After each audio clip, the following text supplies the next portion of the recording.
շատ ախմախ վախճան ունեցար։ Կարայիր հանգիստ, ջահել երիտասարդ հոգևորականներ, գնայիր բարեպաշտորեն քո ծառայությունը իրականացնեիր։ Հնչի որոշիր, վերջը 10, կասել նստես գլուխդ գովաս։ Պետրոս, ձեր հիմնարկում տենց չի։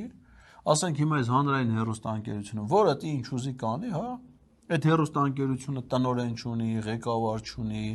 բաժնի պետ չկա, վարձան, այսինքն ով ինչ ուզի, օպերատորը կուզի կնկարի, կուզի չի նկարի, հա։ Ռեժիսորը կուզի այդ պուլտի մոտ կնստի, կուզի կլիկ էդ, հա։ Ով ինչ ուզի պիտի անի։ Ամեն տեղ կա կարգապահություն, կա հիերարխիա, կա ավագ, կա կրտսեր, կա մեծ, կա փոքր, ամեն տեղ կա, բայց եկեղեցում է պիտի լինի, ինչի պիտի չլինի։